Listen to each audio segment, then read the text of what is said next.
ओम श्री सिद्धभैरवाय नमः. बघा, ज्या वेळेला परिस्थिती राजांना ऋषीच्या गाळ्यामध्ये शृंग ऋषीच्या बापाच्या गाळ्यामध्ये साप घातला, मैल साप. आणि शृंग ऋषीनं त्याला शाप दिला, 7 दिवस मरशील. आणि मग ज्या वेळेला तो परिस्थिती राजा घरी आल्यानंतर त्याला पश्चाताप झाला. त्यानं ज्या वेळेला तो डोक्यातला सोन्याचा मुकुट खाली काढला तेव्हा त्याला पश्चाताप झाला. म्हणजे त्या सोन्यात काय होतं त्याच्यात कली होता. आज जगामध्ये सगळे जेवढं जग आहे याच्या पाठीमागं काय? सोनं. म्हणून सोन्याचा भाव आहे. आणि मग त्यांना जोपर्यंत ते सोन्याची आस आहे, स्वार्थ आहे, तोपर्यंत त्यांना पश्चाताप होत नाही. मला राज्य पाहिजे, मला भोग पाहिजे, मला बंगला पाहिजे, मला सगळं पाहिजे. का? त्यांच्या डोक्यात हा कली शिरलेला आहे. आणि मग तो भगवंताचा धावा करायला लागला का त्याला गर्भात असताना कोणा राखलं होतं? भगवंतानं राखलं होतं. आज प्रत्येक माणसाला गर्भात कोण राखतं? भगवंत राखतो. सांगा, आपली सगळी काळजी तो करतो. बाहेर आलो त्याला दात देतो, दात नसतात, आईच्या असताना दूध देतो, हात डोळे कान जेवतो, झोपतो, उठतो, सगळी क्रिया करतो. आज माणूस विसरून गेलेला आहे. त्या भगवंताचं स्मरण राहिलं नाही. आणि मग त्याच्या हातून एकदाच पाप घडलं होतं आणि आज अनेक पापं करतो. पापांना बरबाटून गेलेलो आहे तरी आपल्याला भान नाही आहे. आणि मग त्यांनी भगवंताची स्तुती केली, भगवंता मी चुकलो, आता मला क्षमा कर.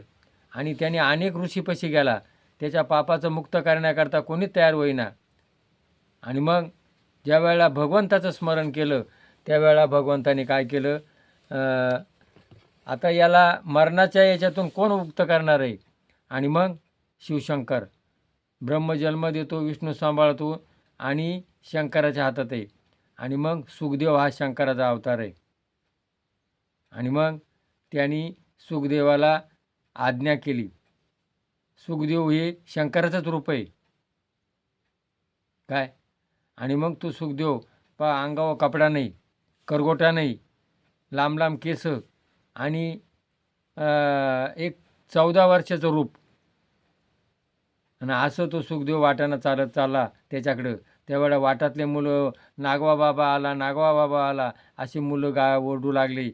आणि सुखदेव हा काशी ठिकाणी आला आणि त्या परिस्थिती राजाला काशीवरून अयोध्येला तो तिथं त्याला उपदेश केला.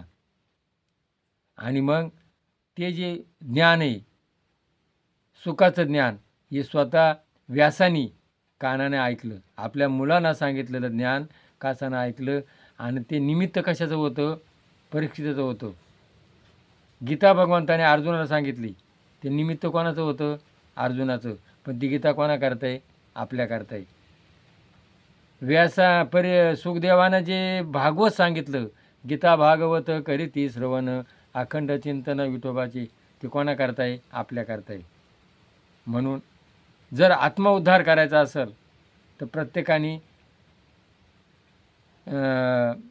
हे कथासार भागवत, मोठा भागवत वाचाय आपला वेळ नाही, पण कथासार भागवताचे एक जरी पान वाचलं तर बघा, मी स्वतः वाचतो, मला आत्मज्ञान झालेलं आहे. या प्रपंचाचं, हा प्रपंच लटका आहे, हा मायाजाळ आहे, हे नातलग लटके, आपलं कोणी नाही. आपल्या जीवाचा आपला आत्मा आणि आपण. म्हणून आपुले आपण करा सोडवणं, संसार बंधनं तोडावगी. आपल्याला जर आपल्या जीवाची सोडवणूक करायची असेल, या जगात आपण आलो आहे. हे जग 2 दिवसाचं आहे. जसं स्वप्न पडतं, जागा झाल्यावर काहीच नाही, तसं हे स्वप्नावत जग आहे, हे आपलं काही नाही. म्हणून आपण हे चिंतन करा आणि याच्यातून जीवाची सोडवणूक करा. जर हे पटलं असेल तर क्लिक करा, सबस्क्राईब करा. जय भैरवनाथ महाराज की जय.